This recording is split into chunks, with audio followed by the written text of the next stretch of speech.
नेता देवी बाबू कहले विजु जनता दल जिते सरकार थिला भी सक्रिय दल थिला, लोकाभिमुखी दल थिला,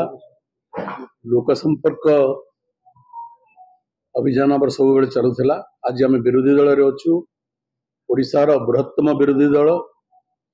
ओडिशार विधानसभा इतिहास रे संभवतः आज भी आम सक्रिय क्रियाशील आम दल चलचंचल एवं दलर प्रतिटी स्तर रे एवं प्रतिटी सामुख्य दलर कार्यक्रम आगो नहीं से दलर बैठक शंख भवन रे बारंबार बसुची, तर्जमा करा जाउची, पर्यालोचना करा जाउची, आगामी दिन कार्यक्रम प्रस्तुत करा जाउची एवं से अनुसार दल कार्य करुची। आज मध्य जहाँ देवी बाबू वर्णना कले मान्यवर आमर दलर सभापति पूर्वतन मुख्यमंत्री श्रीयुक्त नवीन पट्टनायक उपस्थित रे दलर विभिन्न जिलार नेतृमंडली एवं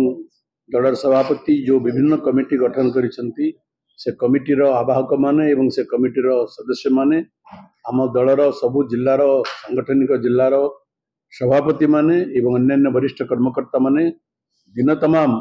आज बैठक करी आम आम कार्यपंथा निर्धारण करिछु एवं जपरि कुआगला जे विगत मानक वर्ष भली चलित वर्ष मध्य आमे आमर पदयात्रा अभियान अब्याहत रखिबो। आपण माने जानती जे आमर दलर ए जो पदयात्रा अभियान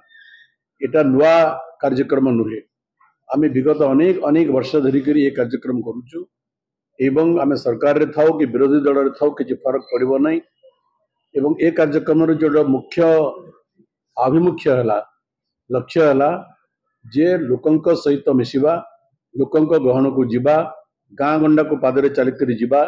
एवं लोकंक समस्या सहित प्रत्यक्ष भाव अभिहित हवा एवं यथासंभव विभिन्न स्तर रे लोक समस्या को, अंचल समस्या को, गाँ गंडार समस्या को समाधान करने चेष्टा करवा। आज आम विरोधी दल रे थाई मध्य से प्रक्रिया को अब्याहत रखिबार आम निष्पत्ति नैछु। आमर दलर पुराणा कार्यक्रम ता बाहर दलर जो अन्य कार्यक्रम विगत वर्ष मानकर मध्य करूथुलु, आगामी वर्ष मानकर मध्य एवं चलित वर्ष मिसई करी आगामी वर्ष मानकर मध्य से कार्यक्रम अब्याहत रहबो। आपण समस्त जानती आज भी विजु जनता दलर सभापति ओडिशार सर्वप्रिय जननेता एथिरे कौन से संदेह नहीं। आप देखुथिबे विभिन्न कार्यक्रम विभिन्न वक्तव्य विभिन्न मंतव्य उपर क्यों प्रकार जन समर्थन मिलुची एवं आज जो नुआ सरकार होइचंती से सरकार किए पूर्व को जाउचंती तो किए पश्चिम को, से सरकार थिबा मंत्री माने कर्तृपक्ष माने किए उत्तर को जाउचंती किए दक्षिण को।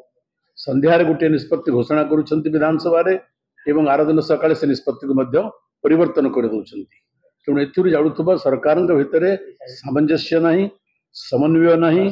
कोऑर्डिनेशन मध्य नहीं एवं नेतृत्व मध्य नहीं एवं सेथिपाई